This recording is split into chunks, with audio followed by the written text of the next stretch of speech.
स्वागत है एक बार फिर आप सभी का आपके अपने यूट्यूब चैनल PS क्लासेस पर।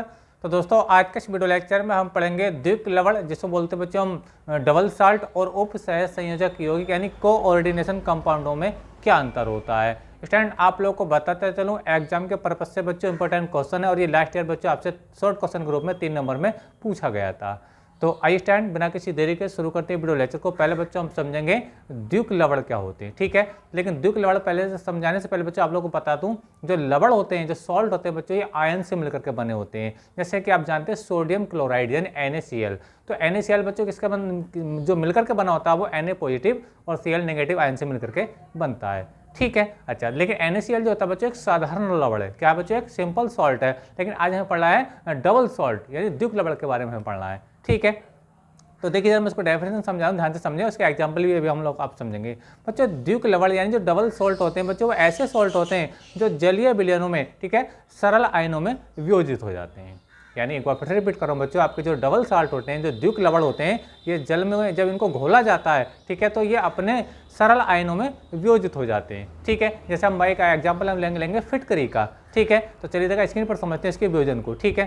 तो देखिए स्टूडेंट, जैसा कि देखिए पहले डेफिनेशन पे थोड़ा एक नजर मान लेते हैं। द्विक लवण यानी डबल सॉल्ट क्या, देखिए वे लवण जो जलीय विलयन में, ठीक है, सरल आयनों में वियोजित हो जाते हैं, ठीक है, द्विक लवण कहलाते हैं। जैसे कि मैंने आपको बताया जो सॉल्ट होते हैं बच्चों आयन से मिलकर के बने होते हैं, ठीक है।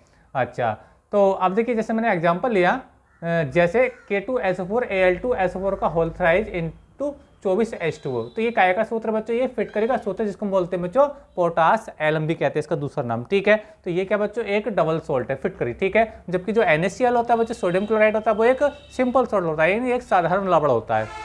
अच्छा, अब देखिए इसके फिटकरी के वियोजन को समझते हैं। फिटकरी का देखिए वियोजन कैसे होता है, देखिए K2SO4 Al2SO4 का होल थ्राइज इंटू 24H2O। जब यानी अब इसको पानी में ब्रेक करते हैं तो ये K पॉजिटिव आयन के रूप में मिलता है, Al पॉजिटिव आयन के रूप में मिलता है, और SO4 नेगेटिव आयन के रूप में मिलता है। जो वाटर के जो मॉलिक्यूल होते हैं बच्चों, वो हमने सेम ऐसे दिखा रखे हैं, ठीक है।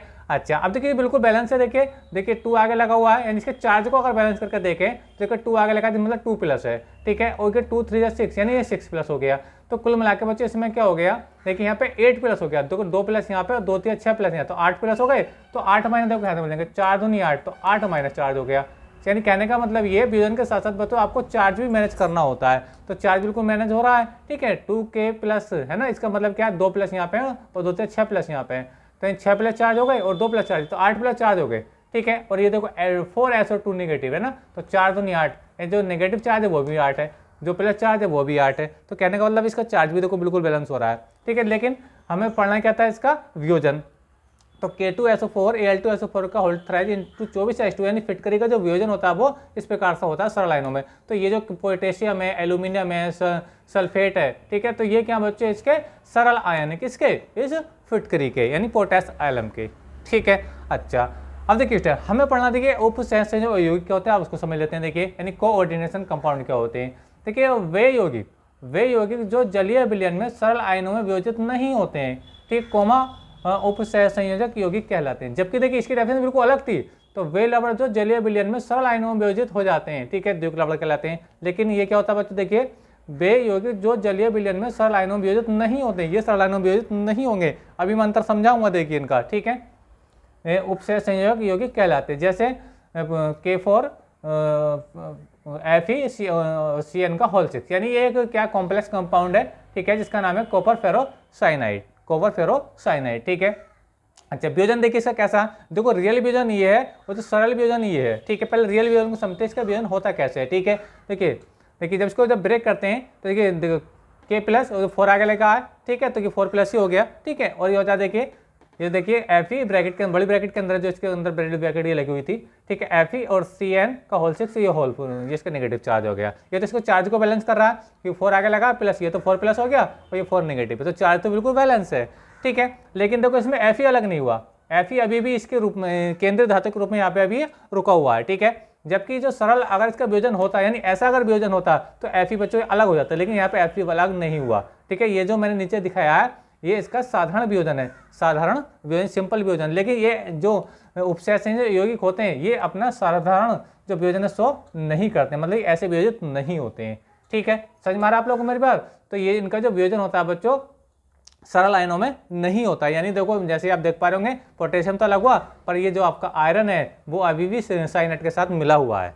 ठीक है, तो आपको समझ में आ रहा होगा, जबकि इसमें ऐसा नहीं होता है। ये जो होते हैं बच्चों, जो आपके द्विक लवण होते हैं, ये आपके सरल आयनों में विभाजित हो जाते हैं, जबकि उपसहसंयोजक यौगिक होते हैं ये आपके सरल आयनों में विभाजित नहीं होते हैं। ठीक है, इसका मैंने विभाजन यहाँ पर दिखाया भी है।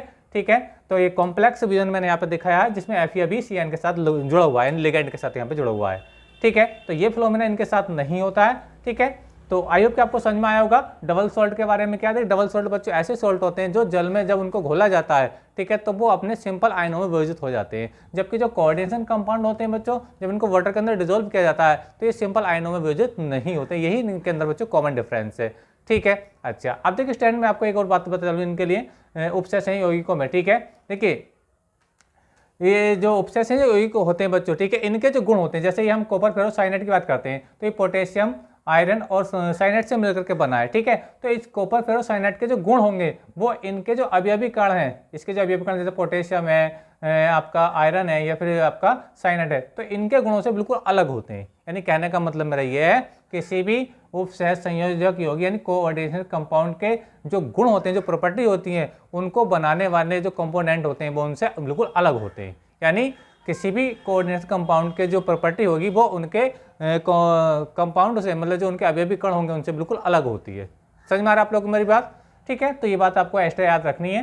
ठीक है, तो आई होप कि आपको समझ में आया होगा कि द्विक लवण क्या होते हैं। इसका मैंने तो इसका विजन भी आपको दिखा दिया, और जो आपका उपसहसंयोजक यानी कोऑर्डिनेशन कंपाउंड क्या होते हैं वो डेफिनेशन मैंने आपको समझाई और ये एग्जांपल मैंने दिखाया। ठीक है, तो ये बात इसके अंदर नहीं लिखेंगे। देखिए ये मैंने सरल विजन दिखाया था, बट जो आपके कोऑर्डिनेशन कंपाउंड होते हैं बच्चों, ये आपका सरल विजन नहीं दिखाते हैं। ठीक है, जो इसका विजन रियल वाला ये है। ठीक है, और इसका वो मैंने यहीं पे लिख रखा है। ठीक है, दोनों की डेफिनेशन एग्जांपल से ही समझाइए कि आई होप कि आपको समझ में आया होगा कि डबल सॉल्ट और कोऑर्डिनेशन कंपाउंड क्या होते हैं। ठीक है, विद एग्जांपल मैंने आपको समझाया। तो वीडियो लेक्चर कैसा लगा कमेंट करके जरूर बताइए। चैनल पर नए तो चैनल को सब्सक्राइब कर लीजिए, बेल आइकन का बटन जरूर दबाइए, ताकि जैसे जैसे मेरी वीडियो आए उनका नोटिफिकेशन आप लोगों से मुझे मिलता रहे। तो मिलेंगे नेक्स्ट वीडियो में किसी नेक्स्ट टॉपिक के साथ, तब तक के लिए धन्यवाद, बेस्ट ऑफ लक।